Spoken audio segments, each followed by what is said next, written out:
अस्सलामु अलैकुम वरहमतुल्लाहि वबरकातुहू। अऊज़ु बिल्लाहि मिनश शैतानिर रजीम। बिस्मिल्लाहिर रहमानिर रहीम। रब्बि इश्रह ली सदरी वयस्सिर ली अमरी वहलुल उक़दतम मिन लिसानी यफ़क़हू क़ौली। ए अल्लाह ताला तू मेरा सीना खोल दे, मेरे लिए मेरा काम आसान कर दे, मेरे ज़ुबान की ग्रह खोल दे ताकि लोग मेरी बात समझ पाएं। अल्लाहुम्मा सल्लि अला मुहम्मद व अला आलि मोहम्मद। इस्लामी तारीख में आज हजरत अदी बिन हातिम ताई रजी अल्लाह अन्हु का जिक्र है। हजरत अदी रजी अल्लाह अन्हु अरब के मशहूर सखी हातिम ताई के बेटे थे। उनका कबीला यमन में आबाद था और ईसाइयों के रकबी फिरके में शामिल था। 9 हिजरी में रसूलुल्लाह सल्लल्लाहु अलैहि वसल्लम ने 50 सहाबा रजी अल्लाह अन्हुम को हजरत अली रजी अल्लाह अन्हु के साथ कबीला बनू ते रवाना किया।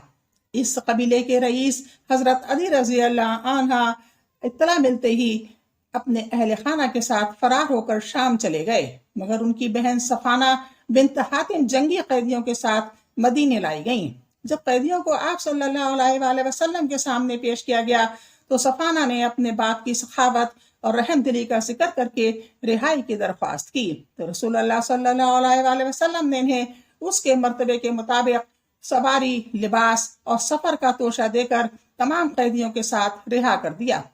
सफाना ने अपने भाई अली रजी अल्लाह अन्हु के पास आकर रसूलुल्लाह सल्लल्लाहु अलैहि वसल्लम के हुस्न सुलूक की तारीफ की और भाई को आप सल्लल्लाहु अलैहि वसल्लम की खिदमत में हाजिर होने के लिए तैयार कर लिया। जब मदीना पहुंचे तो अल्लाह के नबी सल्लल्लाहु अलैहि वसल्लम ने बड़े एजाज के साथ इन्हें चमड़े के गधे पर बिठाया। उन्होंने आपके चमड़े के गद्दे पर बड़े एहसास के साथ इन्हें चमड़े के गद्दे पर बिठाया। उन्होंने आपकी बातें सुनकर और इखलाक से मुतासिर होकर दिल में सोचा कि ये शख्स बादशाह नहीं बल्कि नबी ही है और इस्लाम कबूल कर लिया। हुजूर सल्लल्लाहु अलैहि वसल्लम इन्हें कबीले का अमीर मुकर्रर फरमा दिया। हुजूर सल्लल्लाहु अलैहि वसल्लम ने इन्हें कबीले का अमीर मुकर्रर फरमा दिया। उन्होंने इराक और शाम की लड़ाई, जंग सफीन, कादसिया और जंग नहरवान में हिस्सा लिया। आपने कूफा में 67 हिजरी में 120 साल की उम्र में वफात पाई और वहीं दफन हुए। अल्लाह की कुदरत, मुख्तलिफ मौसम और फल। अल्लाह ताला ने सर्दी, गर्मी और बारिश अलग अलग मौसम बनाए और मौसम के अलग अलग फल और फूल बनाए। जो फल गर्मी का है वो हमेशा गर्मी में फलता है, जो सर्दी का है वो सर्दी में फलता है और जो बारिश का है वो बारिश के मौसम में फलता है।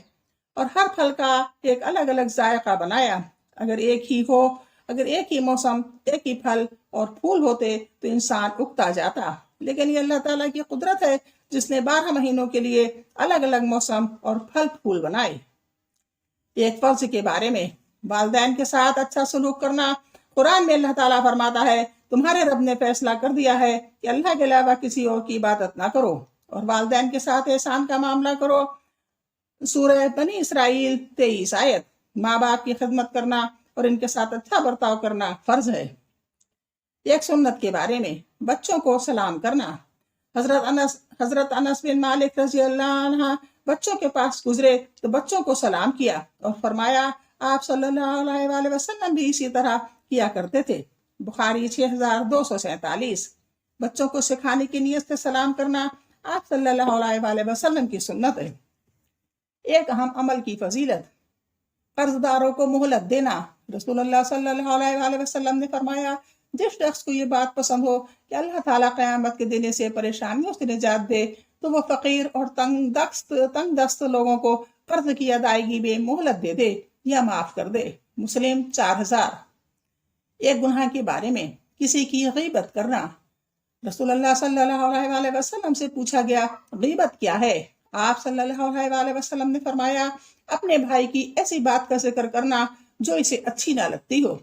सवाल करने वाले ने फिर पूछा, आपका क्या ख्याल है अगर वो बात इसके अंदर मौजूद हो जो मैं कह रहा हूँ? आप सल्लल्लाहु अलैहि वसल्लम ने फरमाया, जो तुम कह रहे हो अगर वो इसके अंदर हो तभी तो तुमने इसकी गीबत की, और अगर वो बात इसके अंदर ना हो तब तो तुमने इस पर इल्जाम लगाया।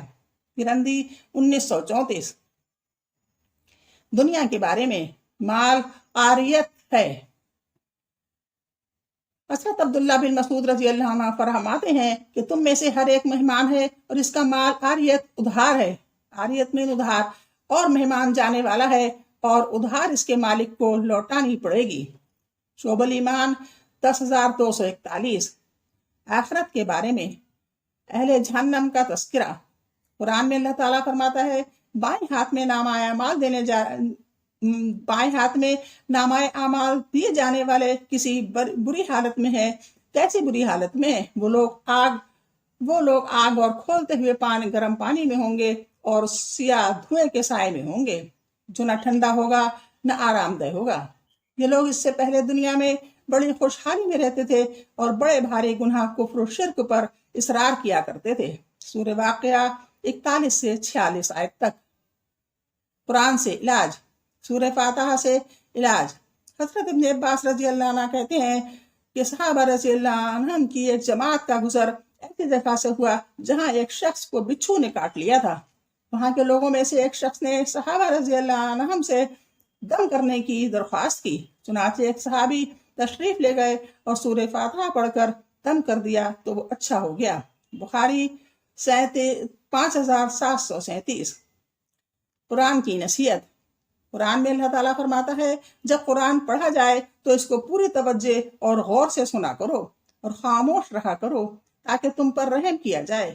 سورہ اعراف 204 آیت۔ اسلامی تاریخ میں بس اتنا ہی۔ اب کچھ حدیث۔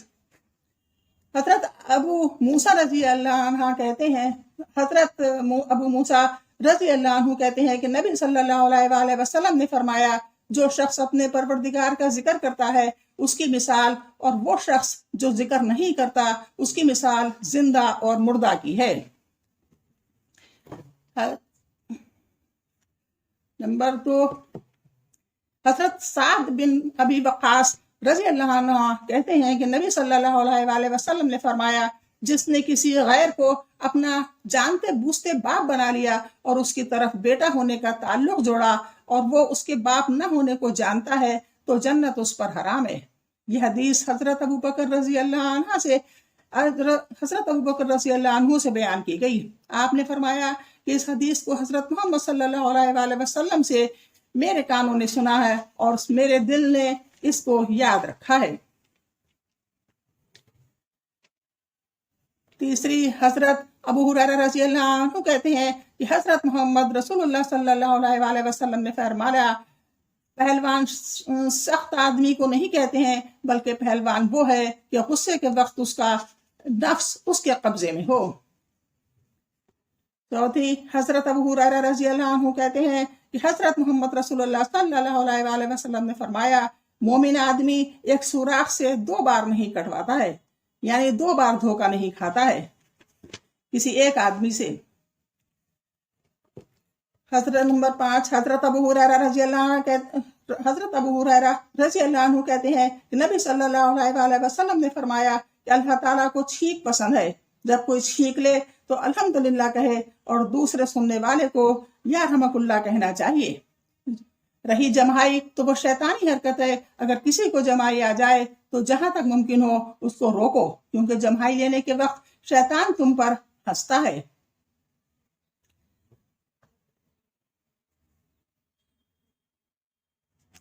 بس اتنا ہی، انشاءاللہ کل پھر ملاقات ہوگی۔ السلام علیکم۔